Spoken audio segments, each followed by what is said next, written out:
Our special thanks to Karen Walker-Tunoa for her comments here today at the Commonwealth Club. Again, my name is Dr. David Oakland, the chairperson for the Personal Growth Forum, and I'll be monitoring today's audience question period. There's some cards on your seats. Does anybody have some questions that they filled out? Does anybody have some verbal questions that we can repeat for Karen? Yes, please. How long was your recovery period? It only took about a week or so to get the feeling back in my right side. However, it was almost a year before I really could manage things. And what happened is that I was not able to work anymore. And it did come to a point where I viewed myself as a flat, broke, paralyzed single parent of 3. And that is because I was in real estate, and when you aren't bringing any money in, and all of the money is going out, you're using all of your savings, hospitals, therapists, it was expensive. And did I mention I was taking care of the 3 kids? Okay. So it came to a point where I was not able to go to physical therapy anymore. So my recovery time took a whole lot longer than it should have, simply because I did not have instruction on what I could do, what I should do to help regain my strength. It was definitely a challenging period. Do we have any other questions right here? Was there an event or a moment where you finally said, wait a minute, I can do this, I can get through this? Things that was good for you. One of the things that happens is you fall into a rut. I was having a pity party on a regular basis, in a state where all I could do was feel sorry for myself. So it was very difficult to think of anything else. I would start reading a book and it would say, think positive. It'd be great if I could think positive long enough to get to the next page, but I couldn't. But I'll tell you, one day I walked in the kitchen. My 3 boys were at the table. And all they did was looked at me. And you can just see the sadness in their eyes. And in my mind, they were saying, okay, Mom, what's next? I felt if I didn't do it for me, I at least needed to provide something better for them.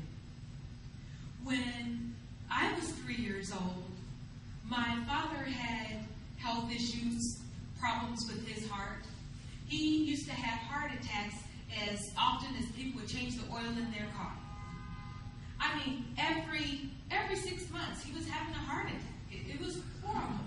The doctors did not expect him to live past adolescence.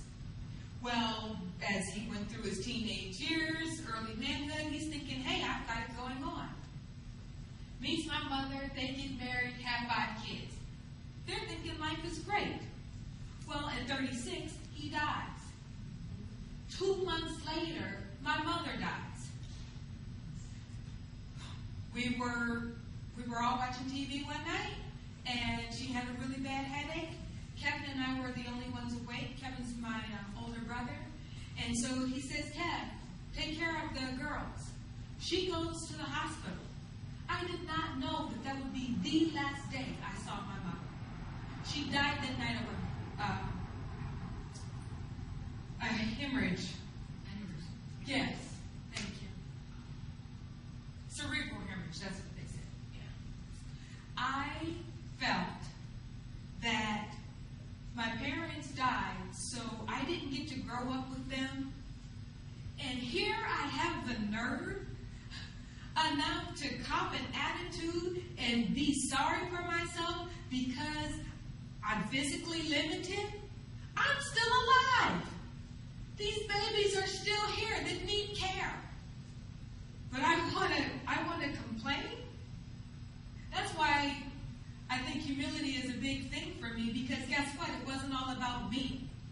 And as soon as I put myself out of the limelight and put the needs of my kids in front, then I started looking for new ways to help. So that was my moment. We have another question right over here. Thank you, Karen. I love how you described the punching through the board in martial arts, and how it's not just focusing on one spot in that, but focusing through that. And I'm wondering how you bring that into challenges or goals that you have now in your life. If that provides like a metaphor for you. It does, because, okay, I'll give you an example. My book, Getting Past Go, Finding Opportunities in a Crisis. I had a thought of doing this book years ago. It never happened. So then I sat down and I'm going to be focused. I'm going to write an hour every day. I'm focused because I want to write this book. I'm focused. Guess what? I was completely distracted by any butterfly. Oh, someone's going out. Oh, there's music playing here.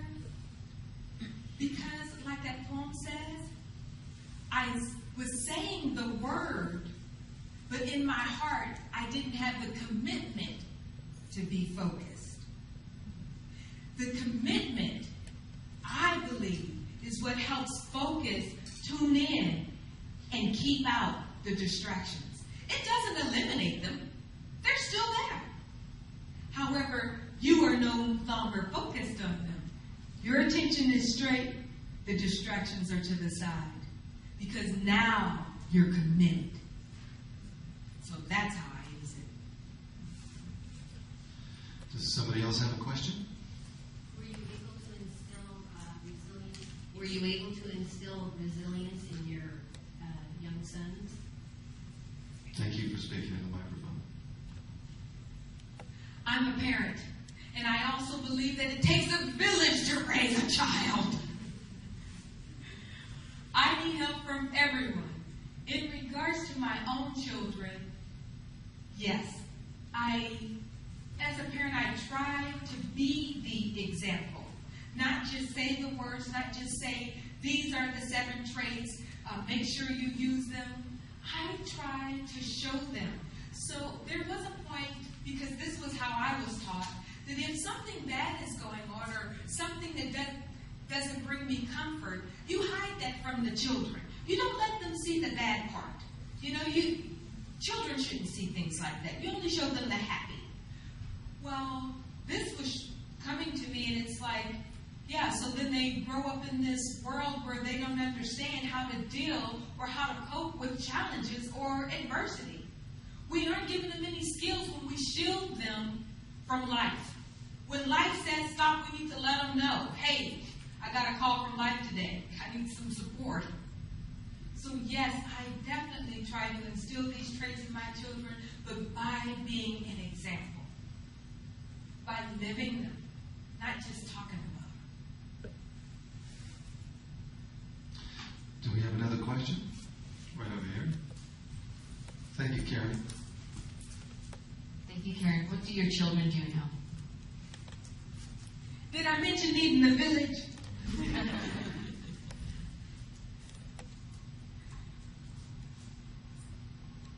My hopes for my children, just like these other parents in the talk that I was giving, seem to be different than what their hopes are. Totally different. But you know what? I'm going to support them anyway. All 3 of my boys want to be rappers. Oh yeah. And if you can find some pants that hang down right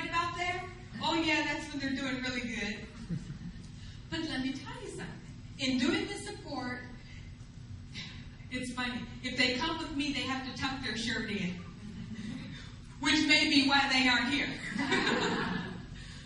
But when they're out with their friends, you know, the shirt's out, the pants hanging down. But they have put together their own CDs. I mean, it's shrink wrapped. It looks like it just came out of the store. The little barcode included. Well, hold it. This is just too funny to me.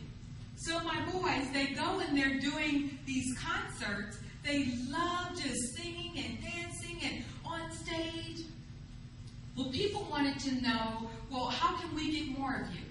Well, they saw an opportunity. So not only do they have the CDs that sell in the stores, I'm not sure if you guys have ever heard of this, but they're called bootlegs. You know, when you get something that's copied that's not supposed to be copied.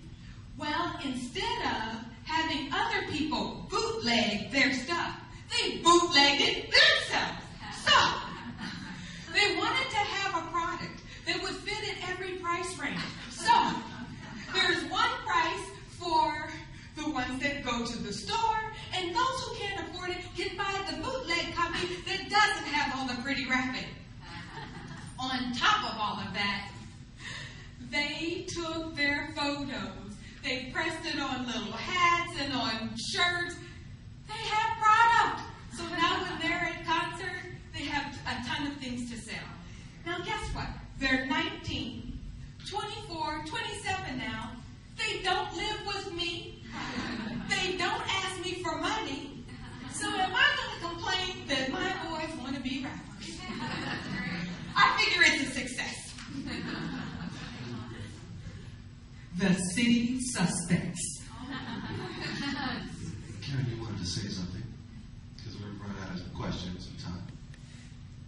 What I wanted to say is my clients have asked for a way to remember not only the traits, but what to do with them. And I've come up with believe.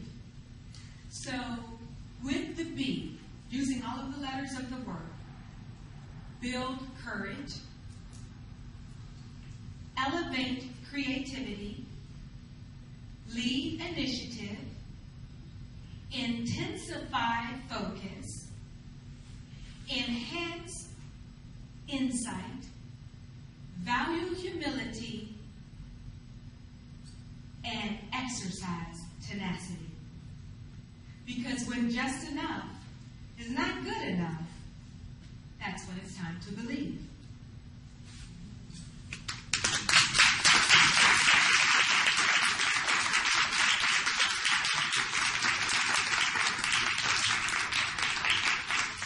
Our special thanks to Karen Walker-Tunoa for her comments here today. Today's presentation was called Beyond Resilience, the Confidence Factor.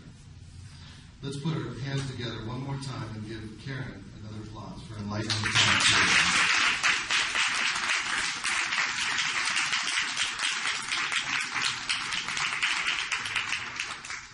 We also like to thank our audience here at the club, as well as our radio audience at home. And now, this meeting of the Commonwealth Club of California, commemorating its 107th year of enlightened discussion